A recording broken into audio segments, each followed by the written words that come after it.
Bonsoir à tous et merci de nous rejoindre dans l'info continue ce mercredi 30 avril 2025.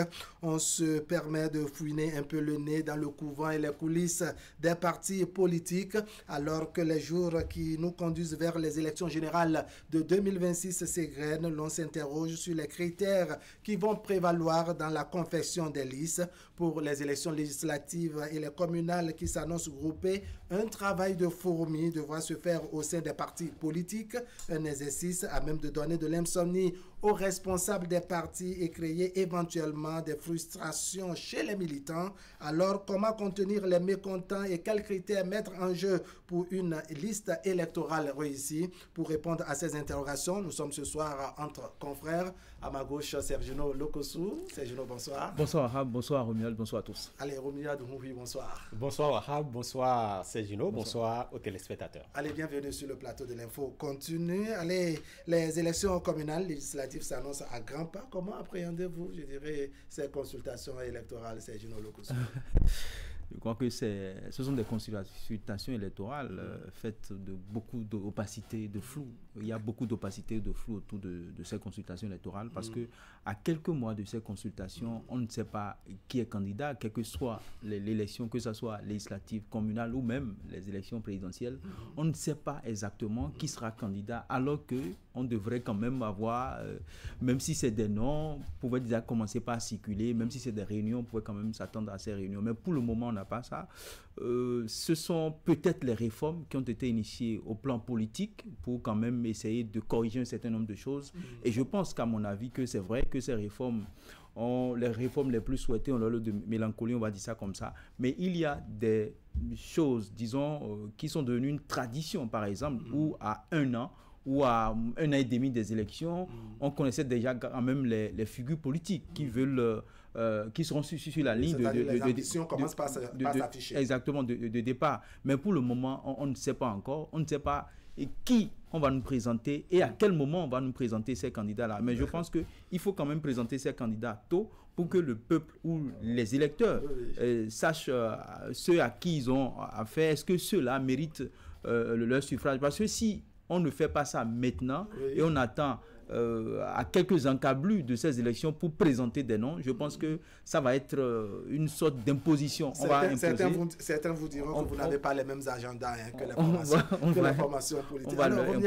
comment vous voyez, je dirais, ces élections législatives et communales particulièrement qui s'annoncent pour 2026? Voilà, en tout cas, il faut quand même avouer que c'est de gros enjeux quand on sait que c'est une première au Bénin, les élections générales, et donc déjà les communales législatives. Moi aussi, j'ai la même appréhension quand on sait que les réformes ont pris par là, mais n'oubliez pas que ce n'est pas que les réformes. Il y a des velléités qui ont été étouffées. Quand on sait qu'il y a des personnes qui ont bien voulu, peut-être on a entendu dans les coulisses qu'ils sont candidats, et puis le chef a dit non, il faut pouvoir laisser les partis politiques être au cœur donc, de ces scrutins-là. Donc on pourrait comprendre un certain nombre de choses parce que certainement, ce n'est pas la candidature, ce n'est pas des ambitions qui manquent. Il y a des ambitions, seulement qu'on voudrait se conformer, être discipliné par rapport donc, à ce que nous-mêmes nous avons mis en place. Mais la bonne préoccupation, c'est de savoir, mais pourquoi l'opposition se tait tout de même? Parce que pour le chef, on pourrait dire que les partis politiques relevant donc de la majorité présidentielle pourraient attendre l'orientation du chef de l'État, mais les partis de l'opposition, qu'est-ce qu'ils font? D'accord. Et si on vous répondait que c'est une stratégie aussi, vous direz quoi? Peut-être oui, ça pourrait être une stratégie parce que véritablement, on sait que les parrainages sont là, on ne sait vraiment pas la stabilité qu'il pourrait y avoir, les mouvements qu'il pourrait y avoir, mais c'est une première au Bénin quand on sait que à un an presque des élections, on ne sait pas qui pourrait être candidat, on ne sait pas les ambitions qui voudraient même participer aux primaires, même si les primaires en réalité ne sont pas dans nos habitudes. Dans nos habitudes. Allez, on va rentrer maintenant au cœur de notre thématique du jour, la confection des listes électorales, parce que quand on parle d'élections communales et législatives, on parle également de confection de listes par circonscription électorale et autres. Comment vous voyez, je dirais, cet exercice? Je crois que ça va être un exercice très périlleux pour les partis politiques, pour les chefs de formation, enfin, le chef de parti politique. Parce que quoi? Périlleux parce que pour moi, c'est le jardin secret pour le moment. Parce qu'on ne peut pas, en ce qui concerne les élections communales, pour l'heure, ils ne peuvent pas afficher des noms pour le moment. Pourquoi? Parce que ça relève de leur jardin secret et ça sera compliqué pour nous, en tant qu'analyste politique, de dire les critères. Si on ne peut pas afficher les noms, les critères, ça peut se faire au moins à l'interne. Justement, c'est pourquoi je parle de jardin secret. C'est pourquoi je parle de jardin secret. Pour le moment, ils vont vous dire qu'ils sont dans une stratégie, c'est leur jardin secret, ils ne veulent pas dévoiler pour le moment les critères, ils ne veulent pas dévoiler les critères, mais je dis que nous ne sommes pas encore matures pour parler, enfin, notre peuple, en matière politique, on n'a pas encore cette maturité-là pour parler de primaire. Et même quand vous prenez les tests des partis politiques, dans leur ensemble, il n'y a pas de primaire, on parle de comité, on parle de commission. Donc ça va être soit on écoute, ils ouvrent une consultation, enfin de façon large, pour écouter les uns et les autres, pour voir dans chaque circonscription. Pour d'abord encaisser, pour ne pas dire enregistrer les ambitions. Pour voir un peu dans chaque circonscription électorale, quelles sont les personnalités politiques qu'on peut essayer de mettre, que ce soit dans la première comme dans la 23e ou 24e circonscription électorale, qui choisit, qui ne pas choisit, parce que je pense que c'est un terrain très glissant. Et si on ne choisit pas l'homme qu'il faut, à la place qu'il faut dans ces partis politiques, ça va créer des frustrations. Et donc, pour ne pas créer des frustrations, il faut attendre. Il faut faire cette consultation-là. Je ne parlerai pas de primaire parce que je me dis comment ils peuvent le faire. Est-ce qu'il y a ce mécanisme qui sera adapté? Parce que pour le faire, c'est tenir compte des ambitions aussi. Parce qu'une primaire, c'est aussi ça. C'est tenir compte des ambitions. C'est également, si on organise une primaire au sein des partis politiques, c'est créer une sorte de division. Parce que lors des primaires, X qui veut aller aux élections, peut dire à Y de laisser la place. De lui laisser la place. Donc, ça fait partie des négociations. Donc, ça fait partie des négociations. Donc, je pense qu'en clair, pour le moment, on ne maîtrise pas leurs critères. Eux-mêmes, je me demande s'ils maîtrisent les critères également. Je me pose la question. Romial, vous pensez que l'exercice serait également périlleux, cet exercice de confession de liste, ou bien vous voyez les choses autrement? Bon, de toute façon, on sait que ce ne serait pas facile donc de confessionner les listes, mais toujours est-il qu'il y a des critères qui existent. Vous savez, il y a des critères qui existent parce qu'au regard des tests que nous nous sommes donnés. Parce que quand vous prenez un peu les lois de la République, le code électoral notamment et la Constitution, vous savez que pour pouvoir se retrouver sur une liste électorale, et donc sur les listes des partis politiques devant affronter les différentes élections, il faudra être éligible. Si vous n'êtes pas sur une liste électorale, si vous ne vous retrouvez pas sur la liste électorale, je ne voudrais pas quand même donner le cas de l'autre voisin de l'Afrique de l'Ouest. Vous savez qu'il y a un ancien président qui ne se retrouve pas sur la liste électorale, donc il ne peut pas être éligible. Et donc, on pourrait dire que pour le critère... Ça c'est un des critères non négociables. L'éligibilité, il faut pouvoir, donc en termes d'âge, en termes donc, de nationalité, parce qu'il faut être béninois, il faut pouvoir résider. Donc, il y a de ces critères-là qui sont des critères que je classe dans la catégorie donc, des critères légaux et constitutionnels. Vous voyez? Mais il y a également un autre critère, c'est la parité. Parce qu'en réalité, vous savez, on est fiers aujourd'hui qu'à l'Assemblée nationale, nous ayons plus de 24 femmes députées parce qu'on a inscrit dans la loi que chaque circonscription électorale, il y a une femme qui devrait provenir et donc les partis politiques devraient choisir déjà 24 femmes. Ça peut aller au-delà, mais 24 femmes. Donc, il y a ce critère de parité qui est là. Mais mis à part ça, il y a des critères politiques. Les critères politiques, c'est dedans que vous avez la compétence, l'expertise, et vous avez d'autres critères. La loyauté. Exactement. Mais vous avez un autre critère très important, c'est bien la popularité et la notoriété.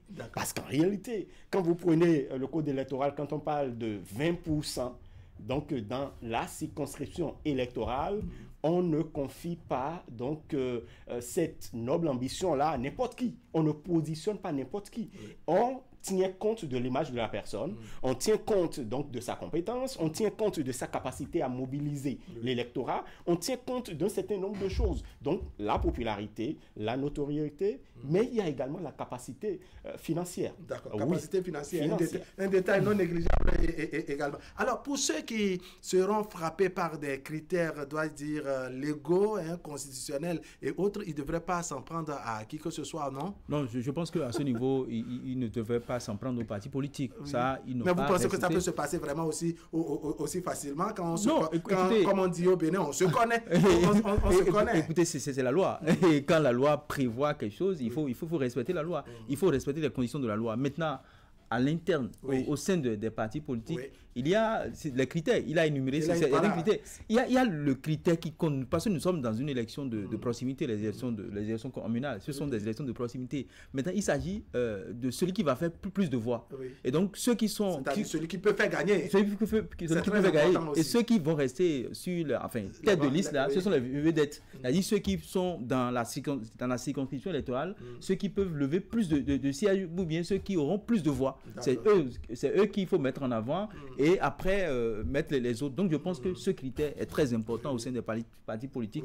Et dans l'ensemble, quand vous prenez les partis politiques, chaque parti sait là où chaque personnalité qui sont au sein de ces partis-là, là où ces personnalités peuvent engranger beaucoup de voix, on le sait. Maintenant, c'est le parti qu'il faut voir. Maintenant, quand vous prenez les réformes, on nous parle du parti. Ce ne sont plus des hommes qu'on voit, mais on voit le parti. Et donc, si le parti a déjà un ancrage national, si le parti a déjà travaillé à soit une base au sein de toutes les communautés, enfin je veux parler des 77 communes du pays, le plan ne se proposerait pas. Mais en ce qui concerne les élections communales, nous sommes au Bénin, on connaît la tradition. Je vote, c'est qui je connais que je vote. Est-ce qu'il est fils du terroir? Ne me demandez... Ça c'est ce qui est beaucoup plus dans le mental de nos concitoyens. Ne demandez pas à Wahab, qui est peut-être du Nord, d'aller à Abomey pour se faire élire. Ça ne sera pas possible. Même si le parti le met à Abomey, ça sera un peu compliqué. Et donc je pense qu'il faut faire avec les fils du terroir. Avec les élections législatives de 2023, on a vu vraiment certains se faire un peu frapper par ces différents critères dont vous parlez. Même à Cotonou. Alors, Romiad, oui, au-delà donc des critères constitutionnels, légaux dont vous parlez, il y a des critères qui seront propres aux formations politiques, la loyauté, je dirais la popularité du candidat, la force financière également. Mais au sein des formations politiques, tout le monde peut se dire capable de tout cela. J'ai la possibilité de mobiliser les gens, j'ai la capacité financière et autres. Comment les responsables des partis, pour ne pas dire le parti dans son ensemble, parviendra à régler cela sans heurts? Oui, il faut déjà savoir que tout le monde ne peut pas mobiliser. Et tout le monde n'a pas la même popularité. Dans la réalité, c'est ça. Mais chacun peut se prévaloir d'une capacité de mobilisation. Et c'est là que les tiraillements... Le problème, c'est que il faut déjà questionner les scrutins passés. Quand vous questionnez les scrutins passés, mais vous qui dites, voilà, j'ai une certaine popularité d'Amazon, et que pour les scrutins passés, vous n'avez pas pu participer ou aider le parti à avoir un certain nombre de performances, je crois qu'on pourrait se poser des questions. On peut vous dire que bon, de ces élections à de nouvelles, les choses ont évolué. Mais n'oubliez pas une chose, je voudrais quand même insister. Vous savez, c'est vrai qu'il y aura un équilibre entre les générations. Parce qu'il y a une nouvelle génération qui s'impose aujourd'hui, qui est en train donc de vouloir demander à la vieille classe, voilà, d'aller se reposer. Mais il y a un équilibre à faire.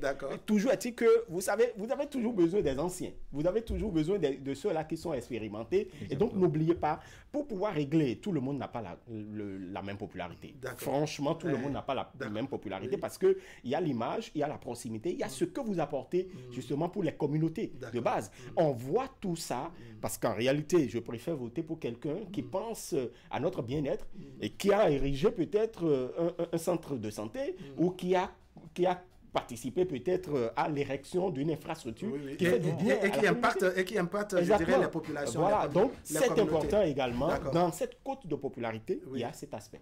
Alors, dans l'arbitrage au niveau des formations politiques, au niveau des responsables surtout, ce détail qu'il annonce, n'est-ce pas, c'est un point, pour ne pas dire une question de plus-value à la formation politique. Mais quand on a des militants qui sont pratiquement les plus anciens dedans, qui disent avoir mouillé le maillot depuis le matin et que d'autres viennent parce qu'ils ont un peu d'argent et on les qualifie d'ouvriers de 25e heure, est-ce que vraiment la cohabitation serait facile? Ça ne sera pas facile, mais l'autre chose qu'il ne faut pas oublier, il y a une constance qu'il ne faut pas négliger. C'est quoi? Celui qui a le premier et le dernier mot au sein de la formation politique, c'est le chef du parti.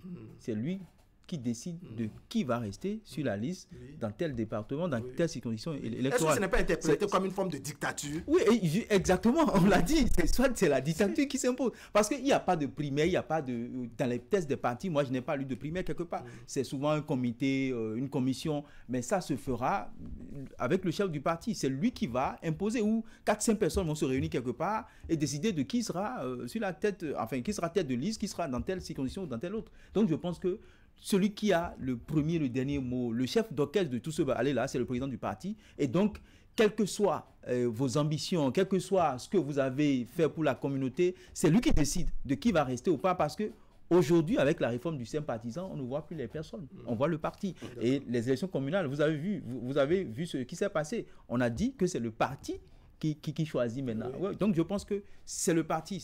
On va souffrir que ça soit ainsi, que ça soit le parti qui décide, même si le fils du terroir a érigé des centres de santé, des ouvrages d'adduction d'eau, a même contribué au renforcement des capacités intellectuelles des enfants en organisant des travaux dirigés pour les examens. C'est le président du parti qui décide et c'est lui qui choisit de façon stratégique. Donc en clair, il faudrait tenir compte de tous ces détails-là. Exactement, ça raconte beaucoup. D'accord. Alors, ça devient une forme de pression. Avant votre question, il faut quand même noter que c'est vrai que c'est le président du parti qui décide, mais il ne décide pas seul. Parce que si il décide seul, on aurait reculé énormément. Parce qu'en réalité, aujourd'hui, on parle de partis, on ne parle pas des hommes forts. Exactement. Et donc, certainement qu'il va consulter son entourage, il va consulter peut-être la direction politique du parti, il va consulter un certain nombre. Vous voyez, c'est important. Mais il faut quand même que quelqu'un prenne une décision. Il faut que le chef de parti puisse dire, voilà, au regard, puisqu'on ne s'entend pas, voilà, moi... C'est-à-dire au sein du parti, il faut une forme d'ordonnance, c'est-à-dire que, un peu comme la Constitution pourvoit l'ordonnance au chef de l'État, lorsqu'avec les députés et autres, il n'arrive pas à trouver satisfaction, il peut prendre la décision. Exactement, je voudrais donner un cas précis, ceux de la majorité présidentielle, qu'ils veuillent ou pas, il y aura une sorte d'imposition, parce que eux autres, ils n'ont rien fait. Ils surfent sur le bilan du chef de l'État. Et donc, dans toutes les circonscriptions électorales, c'est le bilan du chef de l'État qui est vendu. Et donc, je ne vois pas la personnalité qui va lever le petit... Ils peuvent vendre également le bilan législatif. Je ne vois pas qui va lever le petit doigt pour dire j'ai réalisé des nouvelles actions d'eau. Mais je dis ceci... Ça sera imposé. Peut-être au niveau des opposants, ça ne sera pas la même formule, mais au niveau de la majorité présidentielle, je crois que c'est cette formule qui sera adoptée. C'est le président du parti qui vont décider. C'est ma lecture personnelle. Alors, la question que je m'en vais vous faire, c'est qu'il n'y a que les élections communales et les élections législatives se suivent pratiquement en termes de composition de liste, pour ne pas dire en termes de dépôt de liste au niveau de la Commission électorale nationale autonome. Ça devient une forme de pression, non, aux responsables des formations politiques, parce que la pratique a visiblement changé. Ce n'est pas comme avant où on travaille à déposer une liste pour les communales à part et pour d'autres élections, on travaille également à déposer la liste pour les législatives à part. Bon, si vous avez participé à concevoir donc des instruments juridiques que nous avons aujourd'hui, c'est que vous vous préparez, puisque vous savez que les enjeux ne sont plus les mêmes. Les enjeux sont de taille aujourd'hui et donc il faut se préparer. Certainement que nous ne les voyons pas, peut-être, mais peut-être qu'ils sont en train de travailler pour. Parce que c'est important, ce n'est pas à quelques semaines donc, du dépôt qu'on va commencer par pouvoir travailler. Certainement qu'il y a un travail qui se fait déjà. C'est vrai que ce ne serait pas la même taille que celle antérieure. Parce qu'aujourd'hui, franchement, il faut pouvoir avoir des personnes capables d'engranger un certain nombre de performances sur le terrain. Parce que si vous n'arrivez pas, l'opposition est là au niveau de la mouvance. Si l'opposition n'arrive pas, la mouvance est là pour pouvoir rafler. Et on risque également la bataille sera rude, tout simplement. Oui, alors la même question pour vous, Sergino Lokossou, étant donné qu'en termes de dépôt de dossiers pour ces deux élections communales et législatives qui auront lieu le même jour, donc étant donné le fait que ces dates se suivent, est-ce que ça ne devient pas une forme de pression pour les responsables de partis en termes de confession de liste? Non, je ne pense pas qu'il y ait de pression parce qu'ils savent déjà que la loi existe. Ils maîtrisent la loi, ils savent que dans la loi, il y a quand même cette façon de faire qui est de déposer les dossiers au même moment. Donc, il n'y a pas de pression.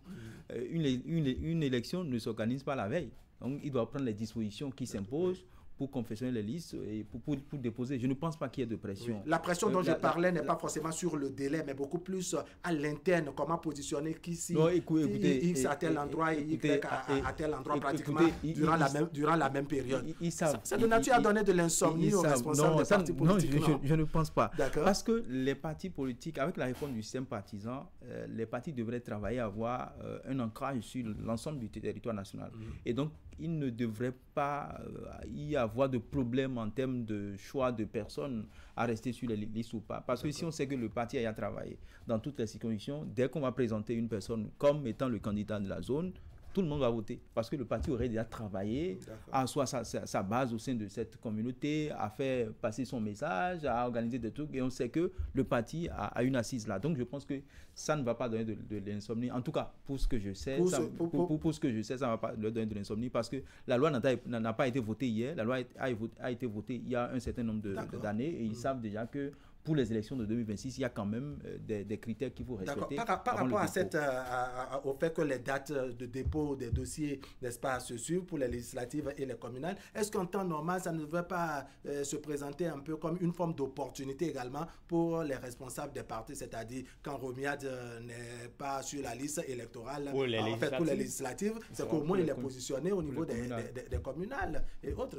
On peut surfer sur ces deux volets-là et souffler un peu nos respirer au niveau des bureaux politiques. Vous avez raison, parce que en réalité, si je ne me retrouve pas sur une liste d'un parti politique, donc de mon parti politique pour les législatives, je peux espérer me retrouver donc sur les listes en ce qui concerne les communales. Mais n'oubliez pas qu'il y a des imprévus aussi. Les imprévus, c'est quand il y a des défections.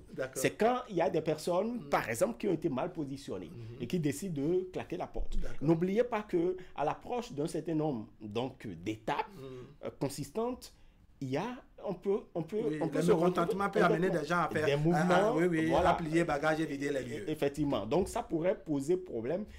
Vous êtes sûr aujourd'hui qu'on doit être vigilant, les partis politiques, les responsables des partis politiques doivent être vigilants quand on sait qu'on a déjà connu un cas où il y a donc un parti qui a été justement, ou des partis qui ont été recalés parce que un membre se trouve sur deux listes, tout simplement. Donc, on doit être vigilant aujourd'hui. C'est pourquoi je pourrais dire qu'il y a également une pression qui se fait sur les responsables des partis politiques. Mais la pression, ce n'est pas maintenant. La pression, c'est quand on va pouvoir dire, voilà, nos candidats, ou bien on va choisir, et donc il y aura des mécontents. Il faut gérer tout ceci. Vous voyez une forme de soulagement pour les responsables des partis politiques, étant donné que, bon, il y a deux élections qui se suivent et que dans la confection des listes, ils pouvaient être soit sur la liste des élections communales ou bien sur la liste des élections législatives. C'est-à-dire, si tu n'es pas sur une liste, c'est que tu es au moins sur l'autre. Oui, soulagement dans la mesure où ils arrivent à faire le jeu de balance entre,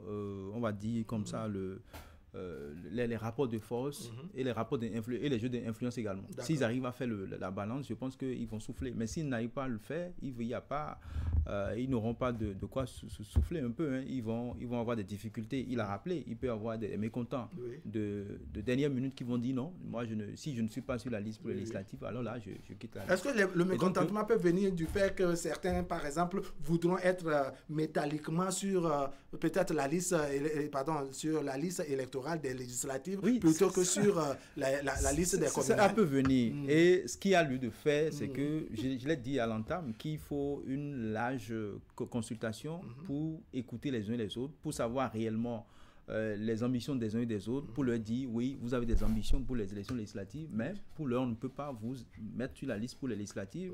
Vous serez peut-être sur la liste pour les communales. On va tout faire pour que vous soyez maire de la commune. Il y a quand même des concessions, il y a des jeux de couloir, il y a des négociations qui vont se faire pour permettre à ces partis politiques, notamment à leur chef, de souffler un peu. Je pense que nous sommes en politique et c'est le jeu de négociation, les jeux de couloir, et pourquoi pas, pour ceux de la majorité présidentielle, je pense qu'il y a quand même le président de la République qui est là et qui va peut-être, lui-même l'a dit, qu'il ne sera pas inactif. Il ne sera pas inactif. Donc s'il décide d'être actif, je pense que est-ce que vous voyez les choses au niveau, par exemple, des populations? Parce qu'une fois que les positionnements, pour ne pas dire les listes sont sortis, les partis devront expliquer au moins besoin aux populations, pourquoi ce n'est pas Romuald qu'on a positionné à tel endroit pour les communales et pourquoi ce n'est pas ces journaux qu'on a positionné à tel... Comme on dit, les votants, hein, les populations ont besoin d'explications. Ça va se passer comment? Oui, certainement, il y aura une descente sur le terrain. On va profiter également de la campagne pour pouvoir élucider un certain nombre d'aspects peut-être qui ne sont pas encore, qui sont incompris. Certainement, il y aura cela. Et donc, parce que la base a besoin d'un certain nombre d'informations. Oui. Quand vous ne communiquez qu'elle peut ne pas avoir, hein, cette base on peut ne pas lui donner les explications qu'il faut. Mais vous faites, ce serait profitable pour le parti de donner des explications, de donner des informations utiles, parce que lorsque vous ne communiquez pas, vous laissez la place à l'intoxication. Et la population, la base, ne croirait son fils qui devrait être positionné pour les législatives et qui ne l'est pas. Et ça pourrait être un vote sanction. Au lieu donc de battre campagne pour le parti politique INS, on pourrait demander à voter pour tel autre parce qu'on a été mal positionné, parce qu'on n'a pas reçu les informations idoines, parce qu'on n'a pas eu cette marque de considération-là de la part des hauts responsables du parti politique en ce qui concerne des informations à avoir. Donc, il est important, vous savez, la communication politique, on ne va pas apprendre quelque chose à ces partis politiques où nous avons quand même d'anciens membres, d'expérimentés acteurs politiques. De vieux dinosaures, comment dire. Exactement. Et donc, il faut une communication politique lorsque vous n'arrivez pas à pouvoir, peut-être dans la 24e circonscription électorale, vous n'arrivez pas à positionner quelqu'un qui, tout le monde croit que, bon, il devrait être tête de liste. Il faut pouvoir l'expliquer. Mais n'oubliez pas, j'avais oublié que, bon, ce n'est pas un critère officiel. Ce n'est pas un critère officiel, mais nous avons entendu que, il paraîtrait que ceux qui avaient déjà fait un certain nombre de législatures ne devraient plus revenir. On ne sait pas si c'est vrai ou pas. Mais bon, je crois que la loi a été votée, au moins 3 législatures, pour certains députés, n'est-ce pas? Ils devront... donc ça, si la loi l'a réglé, je crois que ils devraient comprendre. Et ça allège également la tâche aux responsables de partis politiques. Parce que si vous avez déjà fait 3 législatures, autant... Alors, Sergino, on va conclure. Qu'il s'agisse des élections législatives ou communales, c'est sûr que c'est très évident qu'à la fin, il y aura toujours les mécontents. Comment contenir ces mécontents à la fin? Parce qu'il faut tout de même confectionner une liste. Et à la fin de cette liste, on peut toujours avoir des gens qui sont pas contents. Comment on va essayer de contenir tout ce monde? C'est la matière politique qui est comme ça. C'est la matière électorale qui est ainsi. Il y a toujours des mécontents. Maintenant, ça revient aux acteurs, aux chefs de ces partis politiques-là, de contenir les ardeurs vengeresses de ces membres qui ne seront pas positionnés sur les différentes listes, parce que il y en a, comme vous l'avez dit à l'entame, qui ont vraiment mouillé le maillot, qui ne vont peut-être pas se retrouver sur les listes. Donc, il va falloir trouver des situations atténuantes. Ils ne sont pas sur les listes, mais à la fin, si c'est le parti qui gagne beaucoup sur le territoire national, si c'est le parti qui contrôle le pouvoir, il faut quand même leur trouver de place. Pensez-vous qu'ils vont vraiment patienter, qu'ils vont pas se disperser, sans aller chercher refuge là où au moins ils seront positionnés, normalement, là où on peut les considérer plus utiles que ça. Des échecs des échecs du système partisan, parce que le système partisan est instauré pour qu'il y ait quand même une idéologie. Et donc, quand vous suivez l'idéologie de votre parti politique, qu'on vous place ou pas, vous suivez l'idéologie. C'est-à-dire le militantisme doit prévaloir. Exactement, durant une bonne période. Mais est-ce que le Béninois a le militantisme vraiment dans le sang, en dépit des réformes qui sont là? Écoutez... Allez, votre mot de conclusion, la même question. Ça viendra avec le temps. Comment contenir, dois-je dire, les mécontents à la fin des positionnements? Et il faut savoir qu'on n'est pas appelé à se retrouver sur les listes. Parce que vous n'êtes pas appelé à être forcément conseiller communal, à être peut-être député, mais vous pouvez être directeur général, quelque part. Vous pouvez être peut-être conseiller quelque part. Vous pouvez être... Donc, il y a tellement d'opportunités. Il y a tellement d'opportunités. Je voudrais quand même appeler les partis politiques à faire un travail sérieux pour que les populations soient au courant déjà, pour que les électeurs plutôt soient au courant des candidats et que nous ayons quand même une image, une information, ce qu'il faut sur les candidats afin de faire le choix utile. Allez, Reviendrons, oui. Merci beaucoup, Sergino Lukusu. Merci beaucoup pour votre disponibilité. Mesdames, Messieurs, ce serait tout pour aujourd'hui. Merci de nous avoir suivis. L'information continue sur Canal 3 Bénin tout à l'heure à 23h. C'est la rediffusion et demain autour de 10h30. Allez, portez-vous bien.